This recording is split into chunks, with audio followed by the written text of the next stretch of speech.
participantes en esta asignatura de Derecho Internacional.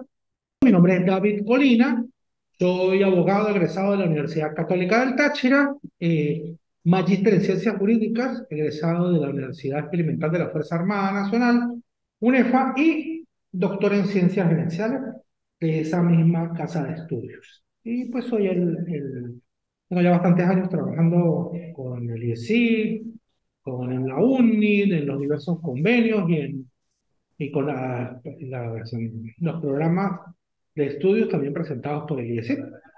En este doctorado en ciencias jurídicas vamos a estudiar nada más, nada menos que el derecho internacional, que fue estudiado por ustedes en el pregrado desde dos ámbitos: desde el punto de vista del derecho internacional público y desde el punto de vista del derecho internacional privado. Que yo siempre digo, realmente internacional, normalmente es el derecho internacional público, porque el derecho internacional privado comporta también la existencia de derecho interno, que va para la resolución de ciertos problemas de los que ya conversaremos. Pero vamos a dar lectura al, al programa de estudio.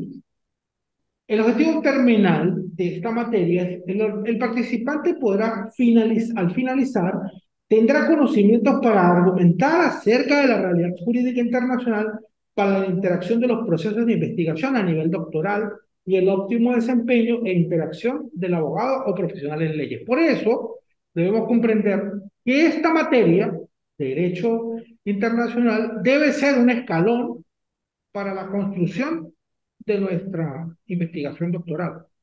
Puede ser que esta materia nos aporte aspectos centrales, pero en todo caso nos va a aportar elementos relevantes. ¿Por qué? Porque conlleva una reflexión de una realidad exageradamente compleja, que es la realidad del derecho internacional.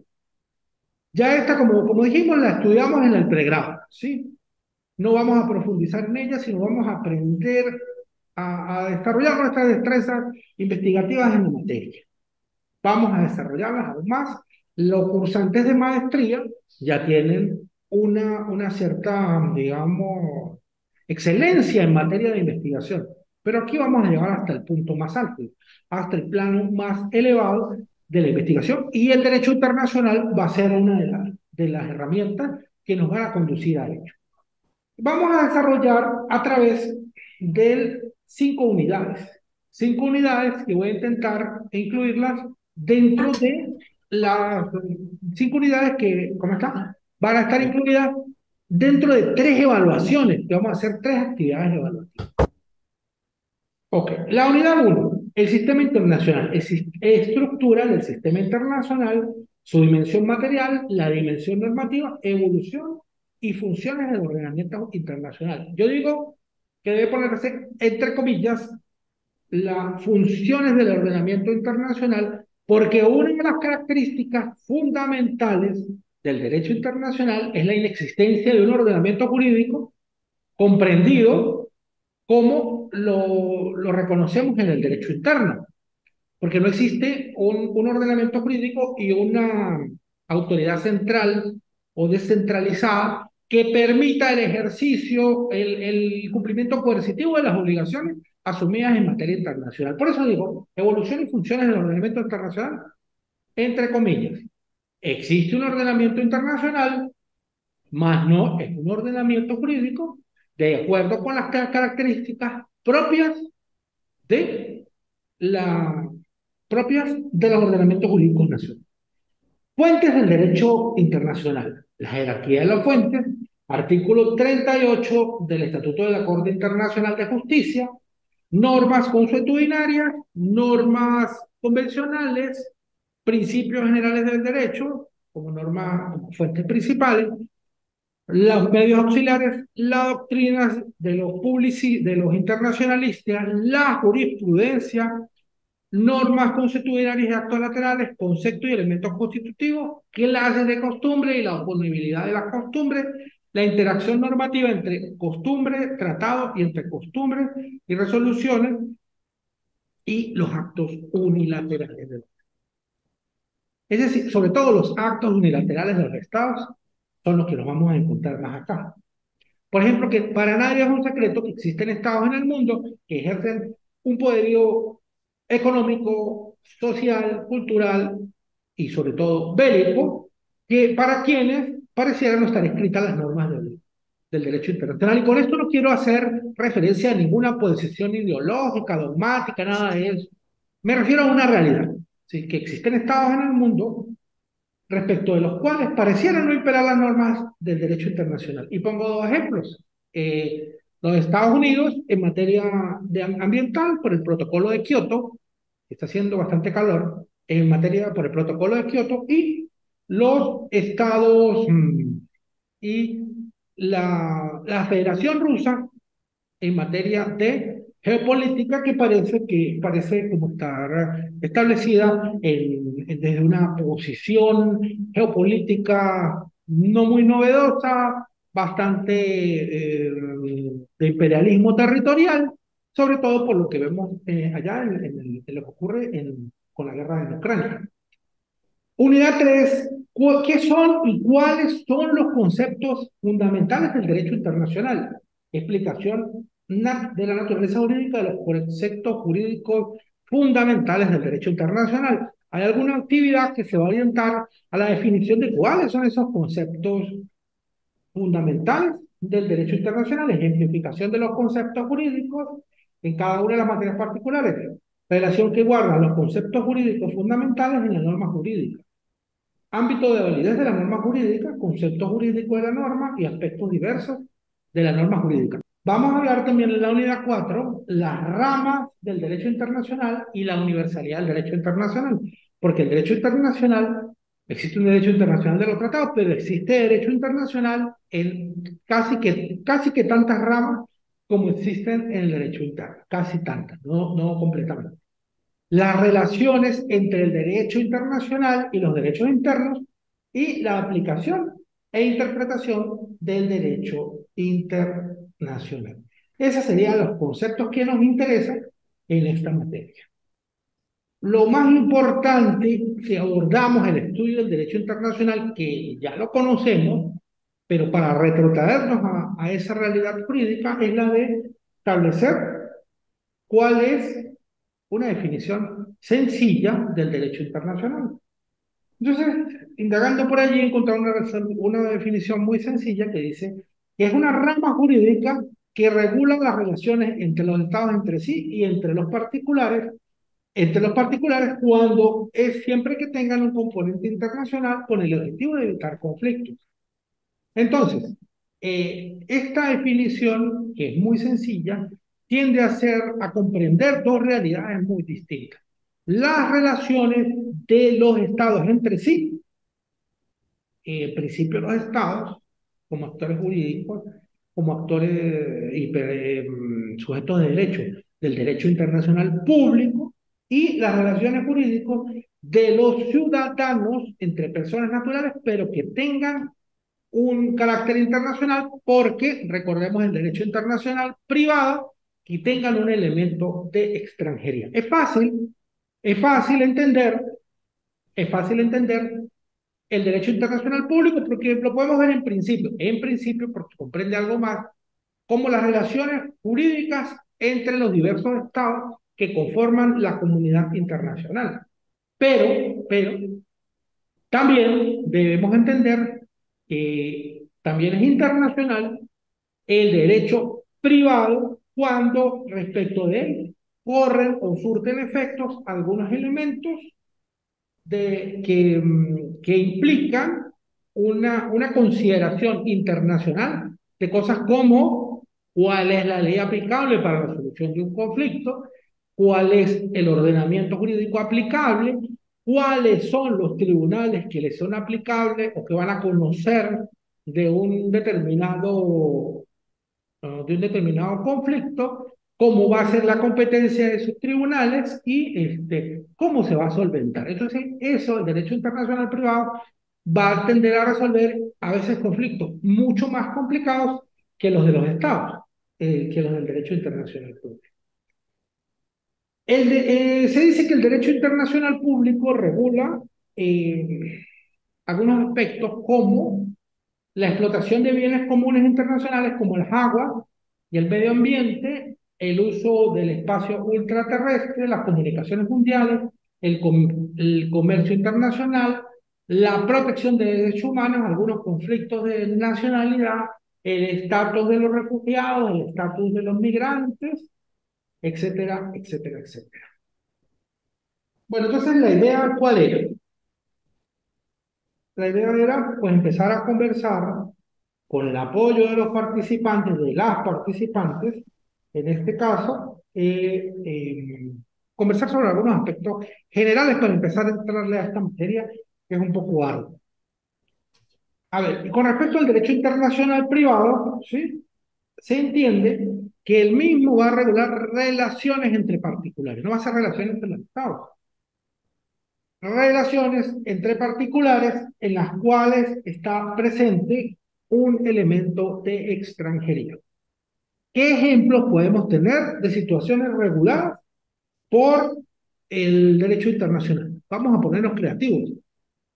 Aleida y Caterina, ¿qué me pueden decir ustedes respecto de ese tipo de relaciones?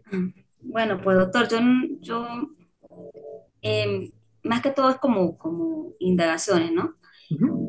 Por lo menos las personas que viajan al exterior, que es un caso que me plantearon hace poquito, viajan al exterior y se van casados, ellas se divorciaron y tienen que hacer el trámite ahora por Venezuela.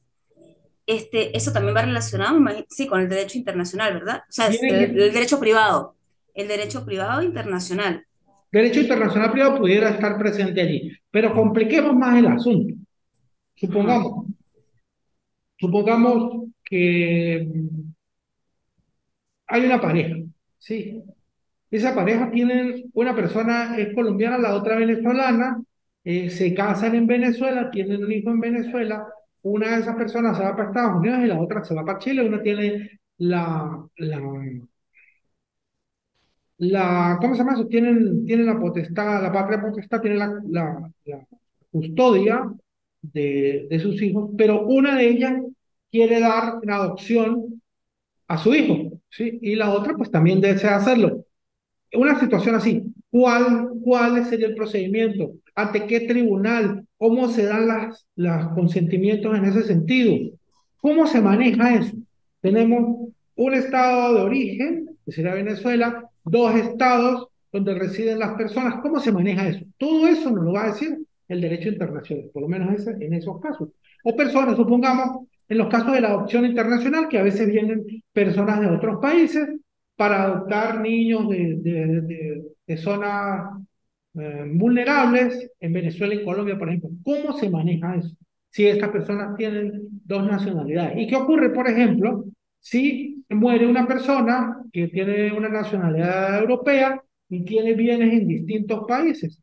¿De qué forma se va a llevar ese procedimiento? ¿Cómo se llevan a cabo las declaraciones sucesorales? ¿A dónde tienen uno que pagar los tributos? Y por ejemplo, para complicarlo más aún, supongamos que parte de los tributos que tiene la persona están establecidos en criptomonedas que no corresponden con ningún país específico. ¿Cómo se va a tratar eso? Pues el derecho internacional privado nos va a aportar las soluciones, no siempre las logra, pero nos va a aportar las soluciones para acuerdos o problemas muy complicados en ese sentido. Supongamos que usted, Caterine, trabaja para una empresa, ¿sí? Usted trabaja para una empresa, supongamos, española, lo hace de forma remota, ¿sí? Y esa empresa española, por temas digamos, de tributarios o quién sabe qué, le paga a usted por otro país, ¿sí? Por un país del este de Europa. Ajá.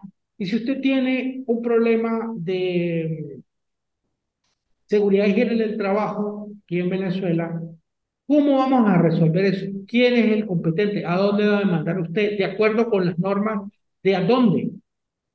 Entonces, esos son los problemas complejos que trata, entre esos, el derecho internacional privado. Serían esos los problemas que estaría conociendo más o menos el derecho internacional.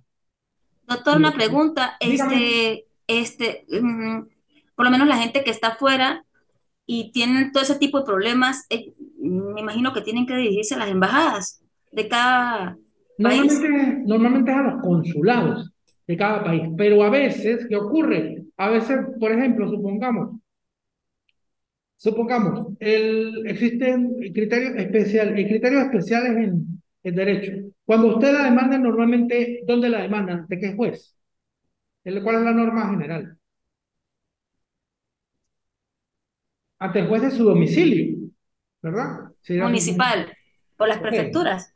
No, no, Ese, ante un juez municipal, si a usted lo demandan ajá, para cualquier cosa, ante un juez de su domicilio. Pero, ¿qué ocurre? También ocurre que otra norma concreta en derecho procesal, un principio general, es que si a uno lo demandan por un bien inmueble, debiera ser ante el juez del domicilio, el juez del territorio en el cual esté ubicado el bien inmueble. Pero si usted, supongamos, celebra un contrato de compraventa en línea eh, con una persona de Francia, está usted aquí en Venezuela, pero usted desea venderle un bien que se encuentra en Colombia. ¿Qué derecho vamos a aplicar? Usted dice, bueno, no me han vendido el bien, ¿a dónde voy a demandar? Demando en Venezuela porque es el sitio donde reside la persona. O demando en Colombia porque es el sitio donde la persona, donde está el bien, pero la persona no está residiendo allí. ¿Qué debo hacer? Pero nosotros pactamos de acuerdo con el derecho francés, por ejemplo, pues, utilizamos el derecho francés. Esos son ese tipo de problemas complejos que resuelve el derecho internacional privado. De ese derecho internacional vamos a trabajar poco, porque vamos a trabajar más por el derecho internacional público. Vamos a trabajar un poco más el derecho internacional. A ver, ahora sí, les quiero preguntar, si vamos a hablar del derecho internacional público, ¿qué conceptos, de qué palabras tendríamos que estar hablando? ¿Qué deberíamos nombrar?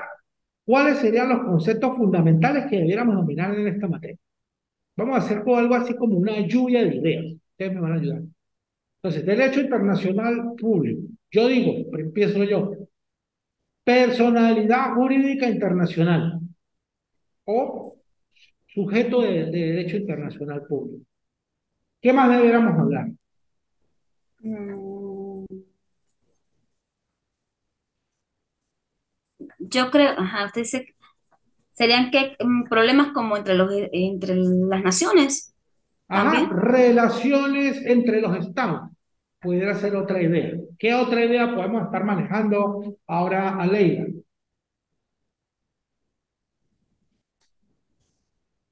No sé. A que se le ocurra, no importa que se equivoque, porque vamos aprendiendo. Aquí es abierto, no se preocupe usted.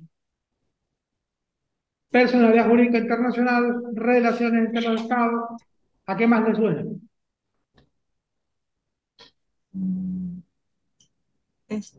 pues cuando, o sea, usted está preguntando si hay, por ejemplo, un problema de una persona que está fuera del país, ¿sí? No, no, cuando estamos en el derecho internacional público, público, ¿qué conceptos, qué ideas debemos manejar para saber qué es lo que vamos a estudiar? Yo dije personalidad jurídica internacional, porque no todos son sujetos de derecho en el derecho internacional. Por ejemplo, Catherine, ¿usted es sujeto de derecho o no? Sujeto de derecho Sí, ante qué? Sí, porque eso es Sí, susceptible eso. de tener derecho y obligaciones. Ahora, Aleida, usted es sujeto de derecho en el derecho internacional público. pues yo creo que sí. Yo creo que todos somos, En el derecho si llegamos a internacional tener algún público, problema.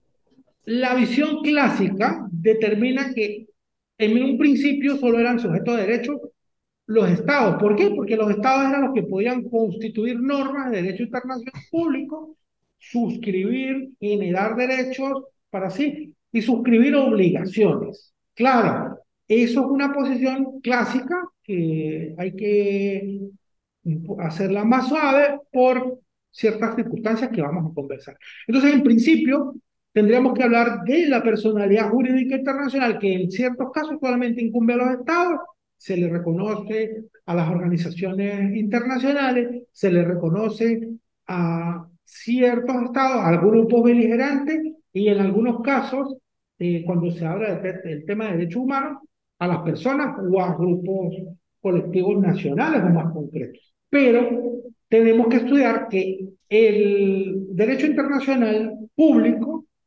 eh, la categoría personalidad jurídica o sujeto de derecho, tiene un grupo de connotaciones distintas a las del derecho común. Esa es la categoría que yo propuse. Catherine me habló de las relaciones entre los estados, porque eso es fundamentalmente lo que va a regular el derecho internacional público. Sabemos cuál es la característica primordial del Estado. Que el Estado es el que ejerce de forma derivada la soberanía.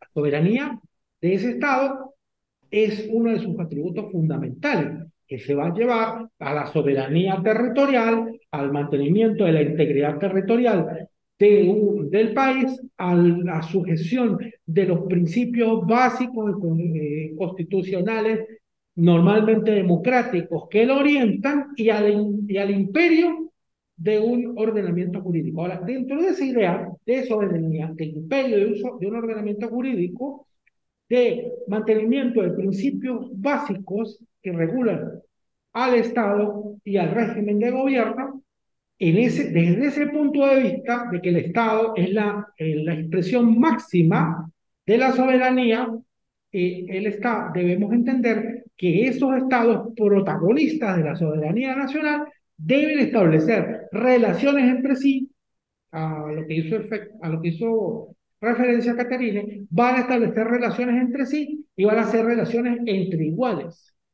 Entonces, la tercera categoría que yo propondría sería la inexistencia de un ordenamiento jurídico superior a los estados. Es decir, supongamos, Aleida, le firmo una letra de cambio, ¿sí? Si yo no se la pago, ¿usted qué hace? Lo demando Me demanda, y ante quién me demanda. ante el tribunal competente. Ante el tribunal competente. Y si yo no pago, ¿qué hace el tribunal? Sí, cuando, por ejemplo, hace la intimación porque es una letra de cambio, ¿verdad? Y si usted, por ejemplo, No paga. no paga, pues ahí llegará el momento o sea, de sus bienes, pues se embargan, vamos a decir así, y en el momento que usted, por ejemplo, no tiene nada porque usted los traspasó Ujú. para evitar de que yo pueda cobrar eso. Entonces, que eso queda así como latente, del momento que usted vuelva a adquirir algo, pues yo me lo puedo cobrar de ahí. Y si yo tuviera 3 viviendas, ¿usted qué haría? Pero es que las viviendas no se pueden. La vivienda principal o el hogar libremente constituido. Pero supongamos, yo tengo 3 inmuebles. En esos casos, la persona se somete a un ordenamiento jurídico superior y puede verse compelida a la ejecución forzosa de la decisión. ¿Por qué? Porque pues llegan, si estamos en una intimación, si hay bienes inmuebles, se embarga de una vez con un embargo ejecutivo, que es propio de la intimación o de la vía ejecutiva, y se obtiene forzosamente el cumplimiento de la sentencia. En el ordenamiento jurídico internacional no existe eso. En el ordenamiento jurídico internacional no existe un tribunal superior que pueda cumplir de manera coercitiva una decisión. Y si existe algo parecido, que sería en temas de seguridad, sería ¿cómo se llama? El Consejo de Defensa, el órgano de defensa de las Naciones Unidas, ¿sí? Que está conformado por unos miembros permanentes y unos miembros que llamaríamos itinerantes. Entonces, ellos toman decisiones, pero los miembros principales, los miembros permanentes, tienen capacidad de veto de las decisiones si no están de acuerdo con ellas. Es decir, un órgano colegiado, dígame, Catherine. Allá. Doctor, también en una clase que vimos, hay países que no están asociados a la ONU, ¿no? Entonces ellos pues se dirigen básicamente pues por sus propias leyes, ¿no? Y lo que usted está hablando de la parte internacional, pues no aplica a ellos, como es en el caso ahorita que se está viendo en el de Rusia. Estoy en clase. Claro, cualquier decisión que tome el Consejo de Seguridad de las Naciones Unidas, por ejemplo, es decir, dijéramos, bueno, vamos a hacer, que no lo van a hacer, una intervención armada para desalojar a Rusia de allí, intervenir esto, tomar una decisión para la hostilidad, pero utilizamos el apoyo de la fuerza bélica. Si eso se decidiese así, como una especie de ordenamiento jurídico superior, que no lo es, se decidiese así, dentro de la Constitución de las Naciones Unidas, Rusia tiene el poder de veto. Entonces, si seguimos todos los procedimientos de las Naciones Unidas, sencillamente Rusia dice, yo veto esa decisión y esa decisión no se ejecuta. Entonces, primero, no hay un ordenamiento jurídico que garantice una seguridad jurídica como vemos así, porque si yo no pago mis deudas, pues me van a endeudar. Pero si otro país no cumple con sus obligaciones, se le puede instar, se le pueden hacer unas declaratorias, se le puede juzgar, pero no existe una forma coercitiva, coactiva de lograr que cumpla con sus obligaciones. Y esa es la tercera, eh, la tercera particularidad del derecho internacional público, que no existe un ordenamiento jurídico superior. Y usted me dice, Caterina, no están afiliados a la ONU, porque ¿sabe qué? La ONU, aunque engloba la mayor parte, casi la totalidad de los estados del orbe, tampoco es un ordenamiento jurídico. La ONU, en realidad, no es más que un tratado internacional de gran escala, un acuerdo entre muchos estados para establecer ciertos regímenes de convivencia, ciertos regímenes de coexistencia, pero que no son absolutamente vinculantes para todos. Pues pueden ser vinculantes para los países menos capacitados, los más pobres, pudieran verse vinculados. ¿Por qué? Porque resulta que esos países más pobres pueden ser presionados por el lado de la cooperación internacional para el desarrollo, por el lado de la provisión de fondos el financiamiento digamos, para el financiamiento de algunos proyectos de desarrollo entre los mismos. Entonces eso también forma parte de ciertos modos de presión. Pero en realidad, jurídicamente, no tenemos un ordenamiento jurídico superior que permita que se puedan cumplir de manera coactiva las decisiones y que se puedan lograr el cumplimiento de las obligaciones asumidas por medio de los tratados internacionales válidamente suscritos por las diversas repúblicas del mundo. Esa sería una tercera distinción. ¿Qué me agregaría usted a Leila? No crea que la esquela estoy presionando, solamente para que llevemos la dinámica. ¿Qué otra característica tendría el derecho internacional público? ¿Qué otro, estaríamos hablando también cuando estamos hablando del derecho internacional público? Imagínense, hay un libro de un japonés que se llama Haruki Murakami, él le gusta mucho trotar y dice, ¿de qué hablo cuando hablo de correr? Entonces yo le pregunto a usted, Aleida, ¿de qué hablamos cuando hablamos de derecho internacional público? Este, de los problemas internacionales que pudieran ocasionarse, ¿sí? De problemas Entonces, internacionales. ajá. Obviamente, está correcto. Catherine me dijo relaciones entre los estados, y usted me dice problemas, porque normalmente la convivencia internacional es problemática, porque ya saliéndonos del derecho internacional y entrando a la geopolítica, un gran connotado internacionalista alemán, que fue tildado de nazi, habló mucho de lo que se llama el Lebensraum, la lucha por el espacio vital. Es decir, que los estados tienden a ocupar la mayor parte del territorio, a proveerse de la mayor cantidad de recursos, si a él le dan la oportunidad, tiende a extenderse, etcétera, etcétera. Entonces los estados están en una permanente tensión dinámica por la lucha por el espacio vital, ¿sí?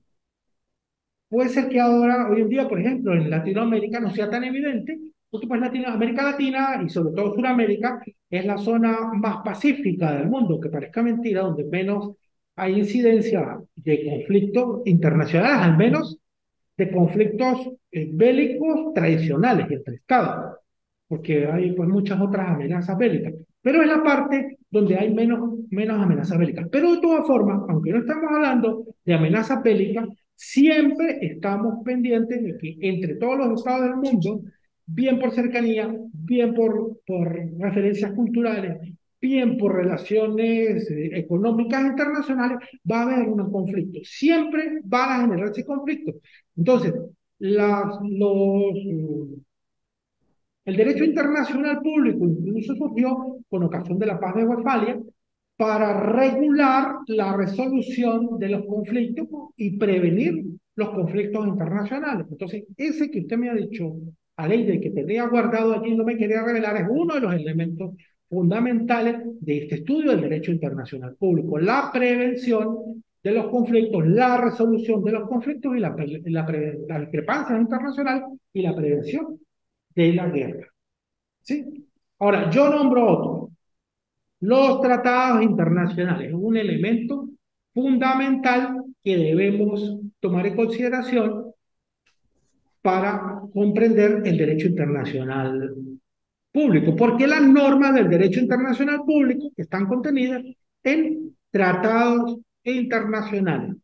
Y esa característica de que estén contenidas en tratados internacionales va relacionada con la ausencia de un ordenamiento jurídico central, ¿sí?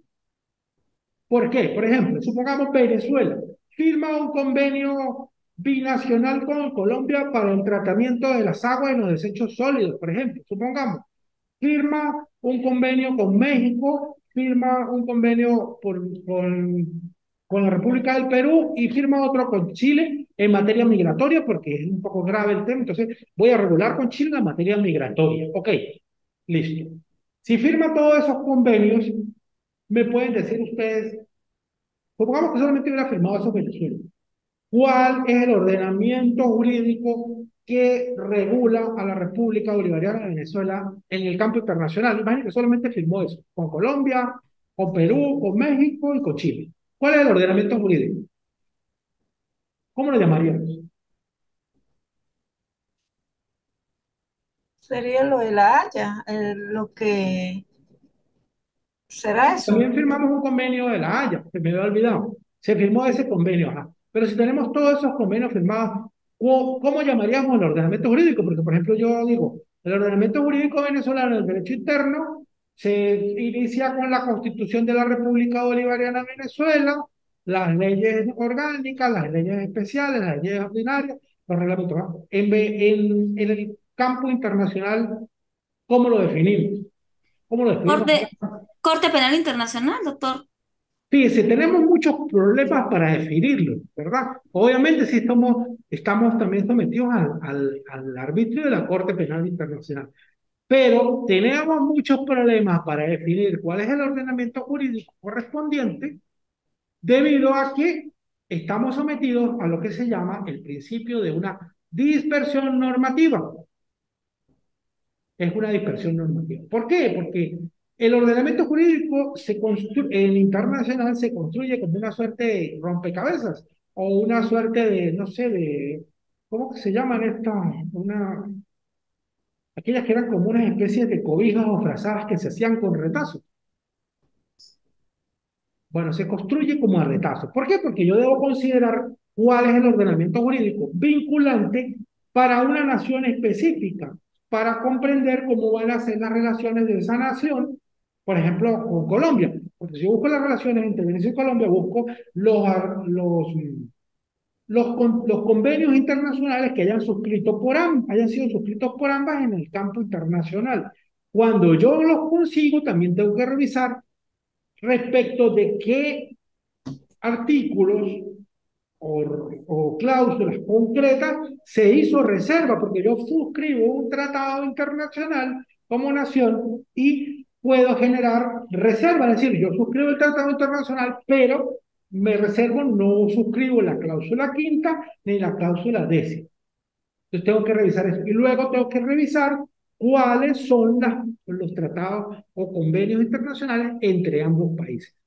Entonces hay una dispersión normativa, hay una gran complejidad en la conclusión de las normas del ordenamiento jurídico internacional, sobre todo con base en los tratados. Dispersión normativa. Ahora, refiriendo a los tratados internacionales, se dice, eso lo dice Daniel Guerra-Iñiguez, que los tratados internacionales es una norma jurídica de naturaleza internacional vinculante y obligatoria para los estados que lo suscriben. A ver, ¿cómo explicamos esto? Digo, es vinculante y obligatoria para los estados que lo suscriben. ¿Cómo juntamos eso con la existencia, con la inexistencia? ¿Cómo juntamos eso con la inexistencia de un ordenamiento jurídico central que me permita hacer cumplir esas obligaciones? Si son vinculantes y obligatorias, si no las puedo hacer cumplir, ¿qué creen ustedes? Si Alegra, no se puede, si no se pueden hacer cumplir, o sea, si se firman convenios, creo que deben cumplirse, ¿no? O sea, si se están firmando, deben deben, cumplirse y pero si no, generan obligaciones, generan en realidad obligaciones, obligaciones. generan obligaciones, pero con la característica de que es muy arduo lograr su cumplimiento por vía coercitiva. Es muy arduo lograr el cumplimiento por vía coercitiva. Por ejemplo, no sé, estés estudiando la historia de Venezuela en la época creo que fue cuando Cipriano Castro, la época del bloqueo, si conocen este hecho histórico. Venezuela era deudora ante creo que eran, no sé si eran empresas o ante las organizaciones estatales de Italia, Francia, Alemania, y simplemente pues Venezuela no pagaba y vinieron este, naves bélicas, barcos de guerra de esas naciones, hicieron un bloqueo alrededor de las costas venezolanas para obtener el cumplimiento coercitivo de de esas deudas. Entonces, eso es una forma de lograr el cumplimiento de una obligación internacional. Ahora le pregunto, ¿eso es una forma jurídica de lograr el Pues, cumplimiento? doctor, yo creo que es sí, porque te está dando o sea, a cumplir el pacto que habían acordado, ¿no? Pero O sea, a través habría de un que bloqueo ver militar. qué estatutos tienen plasmados allí para ver si en el caso, por lo menos vamos a poner un caso así, Venezuela que no cumpla. Entonces, el país con el que Venezuela está endeudado, pues debe de alguna u otra manera, pues, cobrarse lo que le debe, ¿no? Claro, pues es un medio, pero a mi juicio no es un medio jurídico, porque pues no está regulado y también si el objetivo del derecho internacional es evitar los conflictos bélicos, pues bueno, puedo yo buscar la aplicación, el cumplimiento de una obligación de una forma que prevé la utilización de conflictos bélicos. Y en tercer caso, pues imagínense si a los países los invadieran legalmente por el incumplimiento de obligaciones económicas, pues no existiera la República de Cuba, que es el deudor por naturaleza de todo. Es que yo veo, doctor, que no hay invasiones, pero hay sanciones, que son las que están aplicando, por lo menos en el Claro, caso de Venezuela. eso es otra forma de lograr el cumplimiento, digamos, de las obligaciones internacionales, pero eso hay que verlo de otra manera, porque resulta que esas sanciones las realizan los estados mm, con base en su normativa interna. ¿Sí? Entonces, no serían en ese caso, a las que se toman, por ejemplo, las más fuertes de los Estados Unidos, la utiliza con base en su normativa interna y no sería una forma válida tampoco de hacer cumplir las obligaciones internacionales. Eso es como digamos, la solución bélica, pero pintada de otra forma. A mi juicio tampoco debiera ser una forma de resolver los conflictos. La forma de resolver los conflictos debiera ser la existencia de un ordenamiento jurídico internacional mediante el cual un órgano objetivo, imparcial, hasta donde se pueda ejercer, declarar un dictamen de cómo se va a resolver el conflicto. Entonces, la aplicación de sanciones es otro tipo, es otra medida, por igual, a mi juicio, por igual falla o poco adecuada al espíritu, propósito y razón de del ordenamiento jurídico internacional, del derecho internacional público, porque en el derecho internacional público se supone que debemos llegar a consensos porque no existe, en términos jurídicos, no existe un Estado o no debiera existir un Estado que tenga mayor fuerza que otro, pero en términos reales ocurre de otra forma. Eso implica que estamos todavía pendientes en la aplicación y en la toma de decisiones del derecho internacional público para lograr soluciones a los conflictos verdaderamente democráticas, verdaderamente justas y verdaderamente adecuadas para suplir y garantizar los derechos de los pueblos y el bienestar de la humanidad, que es lo que se busca con este derecho internacional público, porque se busca que los estados, que son los garantes del bienestar de las personas, puedan resolver de forma sencilla sus conflictos y organizar la forma más lógica y coherente las relaciones desde todo el punto de vista en cuanto a la ejercicio de soberanía y en cuanto a la protección de su población. No sé si me quieren agregar algún comentario. Pues bueno, doctor, yo digo que por todo lo que usted comenta, pues es complejo, ¿no? Porque como usted dice que no hay, vamos a decirlo así, como una constitución internacional, vamos a decir, es establecida, si no hay tratados y convenios, pues a veces es difícil. Yo no me voy muy lejos porque estamos aquí en Venezuela y lo que estamos padeciendo, ¿no? Que si hubiesen ese tipo de leyes establecidas a nivel internacional, pues de otra manera fuera el panorama en muchos países que estamos, vamos a decirlo así, bloqueados, dicen, como se dice actualmente, ¿no? Ya los regiríamos de manera internacional por esos tratados, pero si no los hay, pues es un poco conflictivo. O sea, es difícil, no sé, doctor, de, de poder manejar situaciones como las que se vivieron hace poco también en la frontera con Colombia, o sea, que venían los conflictos que hubo en el puente Simón Bolívar y demás situaciones que se ven, la violencia, la parte de derechos humanos también que estamos viviendo a nivel internacional. O sea, es difícil porque todos los países pues tienen sus normativas. El caso que se vivió en Perú, en Chile hace poco con unos venezolanos también allá, ¿no? Por no hacer las cosas irregularmente y pues que a veces pensamos que como en Venezuela vivimos de libre albedrío, o sea que hay una constitución, pero en muchos casos pues no se cumplen algunas cosas, van a ir a otro país donde sí se cumplen las leyes y pues que pueden hacer lo mismo. Entonces de andar de manera ilegal, que fue lo que sucedió en Perú, ¿no? Sí, claro. Ajá. Entonces, si hubiese un ordenamiento general, como usted lo está estableciendo, pues la vida fuese diferente, pienso yo, Sí, de claro. manera jurídica. Entonces, mire, en ese caso nos encontramos con que la principal fuente de derecho en materia de derecho internacional, la principal, no la única, son los tratados internacionales, que son fundamentalmente acuerdos entre estados para regular muchas materias de la vida pública y privada. ¿Sí? Entonces, sabemos que eso es un tratado internacional. Entonces, aquí dice, es una norma jurídica de naturaleza internacional vinculante y obligatoria para los estados que lo suscriben, normalmente escrita por sujetos de derecho internacional. Dice normalmente escrita por sujetos de derecho internacional y ya la vamos a ver a lo largo de la materia, porque en algún momento pues, eso cambia un poco, y que se encuentra regido por que puede constar en uno o varios instrumentos jurídicos.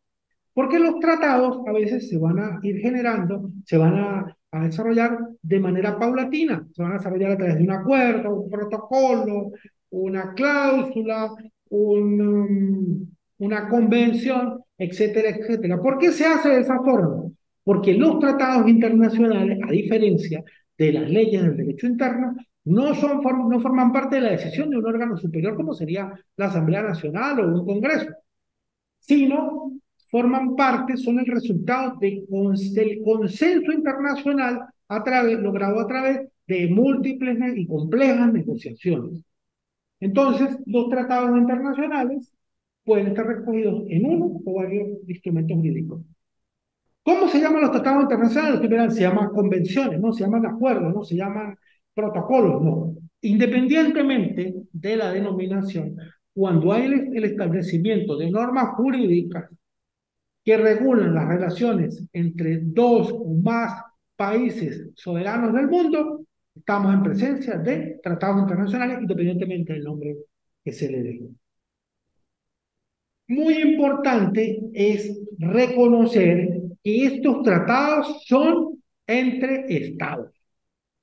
Entonces, traigo por aquí una referencia del año 1952, que fue sometida al conocimiento de la Corte Internacional de Justicia, de acuerdo con el cual Irán había firmado un acuerdo con una empresa que se llama Anglo-Iranian Oil, una empresa anglo-iraní de petróleo, para la explotación de los hidrocarburos allá. Con ocasión del cambio de régimen en Irán, era una concesión y cesó la concesión. Pero entonces ocurrió que se había firmado como una concesión, pero también se había firmado como un tratado internacional entre Inglaterra o el Reino Unido e Irán, pero a través de una empresa que se llamaba Anglo-Iranian Oil. La Corte Internacional de Justicia estudió esta materia y decidió que no podía considerarse tal porque era un tratado, un convenio comercial, un acuerdo entre una nación y una empresa, aunque contara con el apoyo de una nación tan poderosa como el Reino Unido, no era un tratado internacional. Entonces, la resolución de la rescisión de la concesión por parte del Estado iraní no se iba a tratar como el incumplimiento de un convenio internacional, sino el incumplimiento de un contrato entre un Estado y una transnacional. Entonces, tenemos que estar muy claros. Cuando estamos hablando de convenios internacionales, solamente estamos hablando de convenios entre Estados. Entonces, le pregunto yo, ¿pudiera suscribirse un convenio internacional entre la República, pensemos, de Colombia y la estatal Petróleos de Venezuela? ¿Un convenio internacional o un tratado internacional pudiera suscribirse entre ambas? Sí se puede. Un convenio internacional. Claro, doctor, usted nos dice que, por ejemplo, si estaban hablando aquí de una empresa y un estado que ¿Sí? hicieron un convenio en... Claro, pero entonces la Corte Internacional decidió que ese contrato entre una empresa y un Estado era un contrato entre ellas, no era un tratado internacional. El Ah, tratado internacional solo se puede suscribir entre la República de Colombia y la República de Venezuela. ah, Pudiera existir algún convenio entre la estatal PDVSA y la República de Colombia, pero no es un tratado internacional. Es decir, no es una norma de derecho internacional público. Por eso hay que tener cuidado porque se confunde uno muy fácil. Se confunde uno muy fácil. Bueno, estamos llegando al final de la clase, ¿sí? Estamos llegando al final de la clase. Quiero darles las gracias por su atención, por dedicarle un tiempo al estudio, por participar aquí, porque si yo me pongo a hablar solamente, pues nos vamos a aburrir mucho y pues es menos dinámica la clase y menos aprende uno. Nos queda la duda y uno menos aprende. Entonces, vamos a estar pendientes para continuar con este punto. Estamos apenas empezando el estudio del derecho internacional público en la próxima materia, pero le quedo yo con el compromiso no internacional, sino privado, de darles hoy, de subir hoy a la plataforma las actividades para que vayan desarrollándolas y vayan teniendo cualquier duda. Me pueden preguntar, me pueden escribir al número 0424 757 3750.